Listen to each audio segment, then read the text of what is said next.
is the historical marker for General Smedley D Butler, located here in the foyer of Philadelphia's City Hall. Ironically, this marker honors Butler's public service as Director of Public Safety for Philadelphia rather than his 34 years of military service. Now, let's learn more about the amazing man behind the marker. Smedley Darlington Butler was born July 30th, 1881, in Westchester, Pennsylvania. He was the son of Thomas and Maud Darlington Butler and raised as a Quaker. Both Quaker grandfathers served in the Civil War, and their war stories inspired Smedley with a love of all things military. Thus, the family earned their nickname, the Fighting Quakers.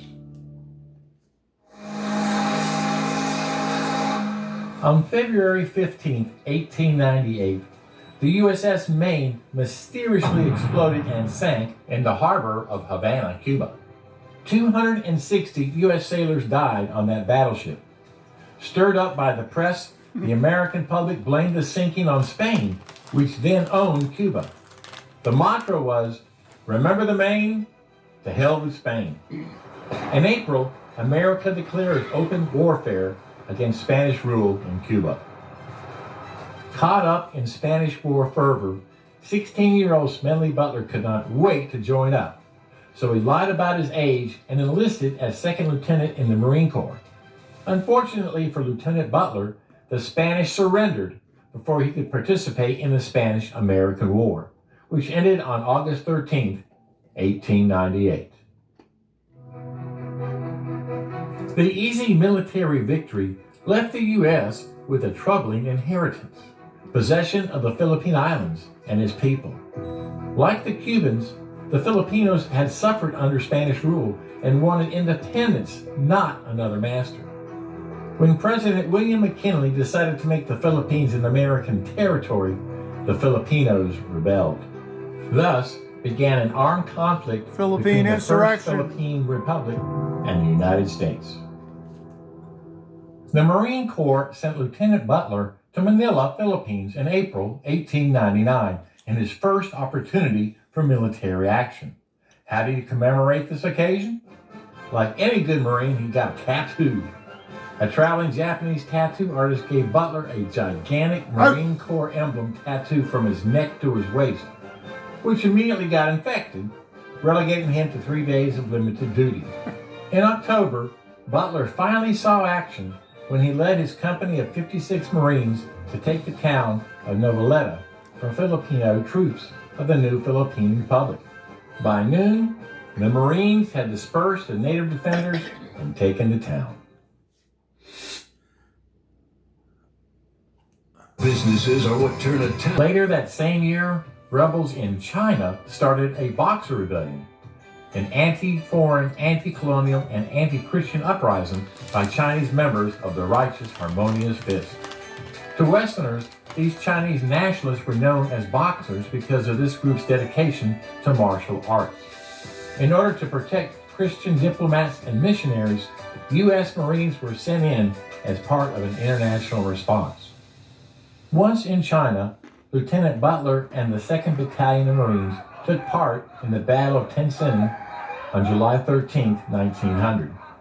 During the fight, Marine Private C.H. Carter fell wounded with a compound fracture of his left leg and in terrible pain. Butler climbed out of his trench to rescue him, but was shot in the thigh. Despite his leg wound, Butler and his small group of Marines carried Private Carter for 17 miles to safety. 4 enlisted men would receive the Medal of Honor in the battle. Back then, commissioned officers were not eligible to receive the Medal of Honor, so instead, Lieutenant Butler received a brevet promotion to captain while he recovered in the hospital 2 weeks before his 19th birthday. Next month, the generals of the Allied armies decided to take Peking City by scaling the eastern side of the Tartar Wall. The Marines planned to scale to the top of the wall and rush the Chinese Boxers. As Butler scrambled to his base, a bullet hit his chest, knocking him unconscious. When he awoke, he discovered the bullet had not penetrated his flesh. Rather, it had flattened one of his shirt buttons. For many years after, he carried that button that had saved his life. From 1903 to 1915, Butler led command units in the military occupations of Honduras, Nicaragua, Panama, Haiti, and the Dominican Republic. The politicians who sent him to those places, most notably Woodrow Wilson, claimed that the missions were there to preserve stability among restless natives and to make the world more democratic, more free, and more like America. These occupations were later called the Banana Wars because their real goal was to protect American commercial interests in the region, Sound particularly familiar? those of the United Fruit Company. Butler was not only a soldier, but an inventor. Captain Butler received a patent for a special harness and saddle frame to keep the company's machine gun from falling off the animal's back during maneuvers in the jungle. Butler also received a patent for another invention, which he called the Improved Infantry Fire Control Scale. It was designed to improve the use of ammunition by indicating the proper sighting of a rifle when the enemy is invisible to the firing line. After the Honduran campaign, Butler returned to Philadelphia in 1905 to marry Ethel Conway Peters. The couple eventually had 3 children, a daughter, Ethel Peters Butler, and 2 sons, Smedley Darlington Jr. and Thomas Richard. Relationships between Mexico and the United States had completely deteriorated by the time President Wilson took office in 1913. A surge of anti-American propaganda appeared in Mexican newspapers, posters, and billboards. Death to the Yankees and down with the gringos. Wilson wanted any excuse for an American attack on Veracruz because he had hoped such action would lead to the downfall of the Mexican dictator, Victoriano Huerta. In March 1914, Butler went ashore at Veracruz, not as a soldier, but as a spy. In preparation for an invasion, Butler made his way secretly into Mexico City to determine the size of units and states of readiness of the Mexican army. Pretending to be with the U.S. Secret Service on a mission, Butler met President Huerta, who gave him free access to all the military garrisons of Mexico City. Butler returned with valuable maps, which he hid in the false bottom of his bag. When President Woodrow Wilson learned that an armed shipment was about to arrive in Mexico, he sent a contingent of Marines and sailors to Veracruz to intercept it on April 21, 1914. Over the next few days, street fighting and sniper fire posed a threat to Major Butler's force, but a door-to-door search rooted out most of the resistance. As a result of the Veracruz campaign, Congress authorized officers to receive Medals of Honor, which had formerly been awarded only to enlisted men. For his actions on April 22, 1914, Major Butler was awarded his first Medal of Honor. Butler attempted to return his medal, explaining that he had done nothing to deserve it. The Secretary of the Navy, Josephus Daniels, ordered Butler to keep it and wear it as well, so as not to diminish its merit for those other military men who also received the medal for Veracruz. The following year, Major Butler was in Haiti, fighting Haitian rebels. During a battle that lasted less than 20 minutes, Butler and his Marines took the rebel stronghold and crushed the resistance. This ended the revolution. For bravery and forceful leadership as commanding officer of detachments of Marines and seamen during this action, Butler received his second Medal of Honor, as well as the Haitian Medal of Honor. Major Butler achieved the distinction shared with Sergeant Major Dan Daly of being the only Marines to receive the Medal of Honor twice for separate actions. During World War I, Butler was, to his disappointment, not assigned to a combat command on the Western Front. In October 1918, he was promoted to the rank of Brigadier General at the age of 37 and placed in command of Camp Pontevenzen at Brest, France, the largest embarkation camp in the world, which funneled American troops back to the States. The camp had been unsanitary, overcrowded, and disorganized. Butler began by solving the problem of mud everywhere. He raided the wharf at Brest of the duckboards that no longer were needed for the trenches. Soldiers now stepped on boards instead of mud. For his exemplary service, he was awarded both the Army Distinguished Service Medal, Navy Distinguished Service Medal, and the French Order of the Black Star. In 1924, newly elected Mayor of Philadelphia, Freeland Kendrick, asked President Calvin Coolidge to lend the city a military general to help him rid Philadelphia's municipal government of crime and corruption.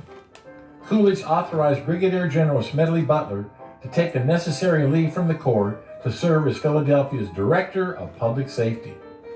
Within 48 hours of taking over, General Butler organized raids on more than 900 speed pieces, ordering them padlocked and in many cases destroyed.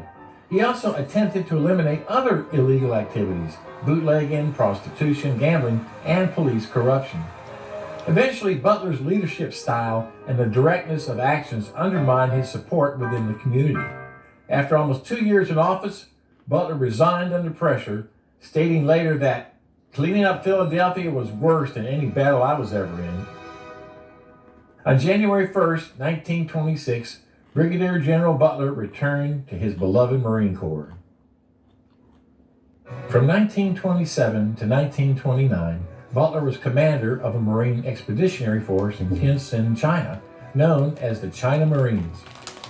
When he returned to the United States in 1929, he was promoted to Major General, becoming, at age 48, the youngest Major General of the Marine Corps. As he neared retirement age, Butler turned to giving paid lectures to earn income. Unfortunately, in 1931, Butler violated diplomatic norms by publicly recounting gossip about Italian dictator Benito Mussolini without naming his source. According to the story, the dictator allegedly struck and killed a child with his speeding automobile in a hit-and-run accident. Mussolini was quoted to say, "It's only one life. What is one life in the affairs of the state?" The story sparked an international incident. Mussolini flat out denied the story. The Italian government protested, and President Herbert Hoover, who strongly disliked Butler, forced Secretary of the Navy Charles Francis Adams to court-martial him. Butler became the first general officer to be placed under arrest since the Civil War. He apologized to Secretary Adams, and the court-martial was canceled with only a reprimand. Years later, the story was verified by the journalist who was there, Cornelius Vanderbilt. To have worked for 33 years with a spotless record, to have been awarded 2 Medals of Honor and 16 other decorations for service to my country, and then wind up my career in the Marine Corps being placed under close arrest like a criminal, well, it was a savage blow. Not surprisingly, General Butler left active duty October 1st, 1931, and entered private life with plenty of fights still in him.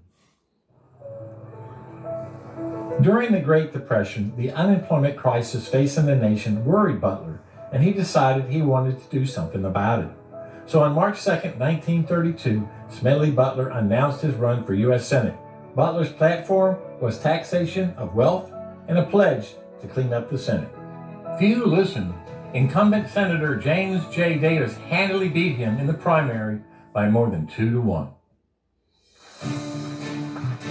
In May 1932, 17,000 unemployed veterans of World War I gathered in Washington, D.C. to demand early cash redemption of their service bonus given to them after the war. This group became known as the Bonus Army. They wanted their money now, but the U.S. government would not pay out until 1945. Most of the Bonus Army camped out on the Anacostia Flats, a swampy, muddy area away from the Federal Core of Washington. July 16, 1932, Congress adjourned with no resolution to their demands.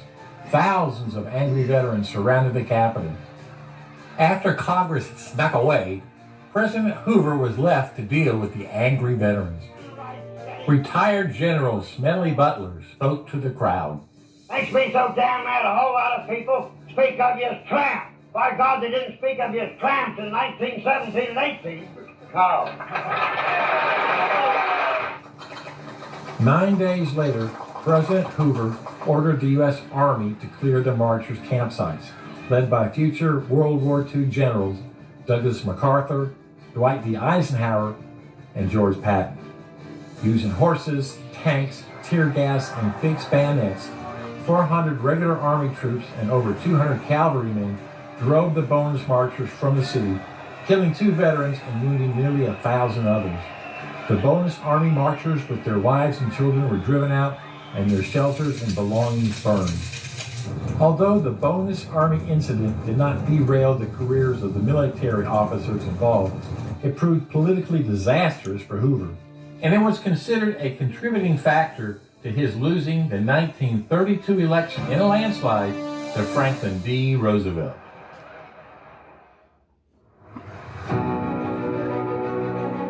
In 1933, a secret group of Wall Street bankers and wealthy industrialists began planning a military coup to overthrow the President of the United States, Franklin Delano Roosevelt.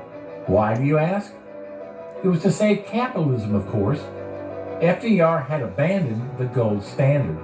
This group wanted the gold standard back. This alleged plan became known as the business plot. This corporate cabal wanted Marine General Smedley Butler to lead a militia of 500,000 men into Washington to establish a fascist dictatorship and save capitalism.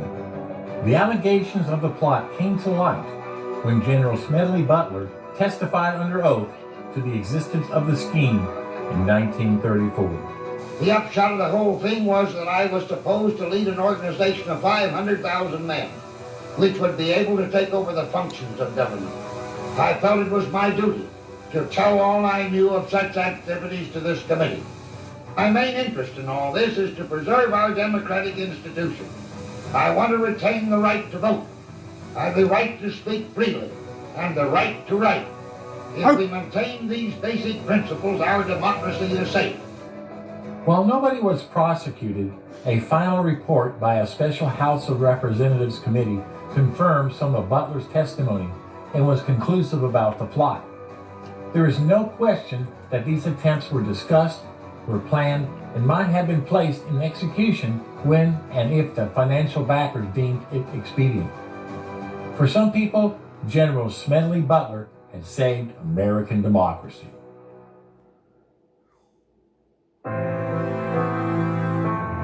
In his years of retirement, Smedley Butler saw clearly that the conflicts he had fought in had all served the interests of U.S. corporate investors. In 1935, he wrote the expose, War is a Racket, a biting condemnation of the profit motive behind warfare.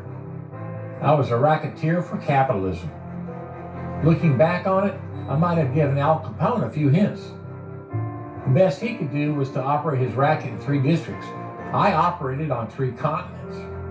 In 1940, he continued lecturing despite ill health. He died of pancreatic cancer on June 21, 1940, just a month short of his 59th birthday. He was buried back home at Oakland Cemetery in Westchester, Pennsylvania. By the end of his military career, Major General Smedley Butler had received 16 medals, 5 for heroism. He is the only Marine to be awarded the Brevet Medal and 2 Medals of Honor, all for separate actions. He had also become an unrelenting voice against the business of war. There are only 2 things we should fight for. One is the defense of our homes, and the other is the Bill of Rights. War for any other reason is simply a racket. 1 year and 6 months after his death, the Japanese attacked Pearl Harbor on December 7, 1941. If history... I just found this gem just recently. I went through it a couple of times in the last couple of days.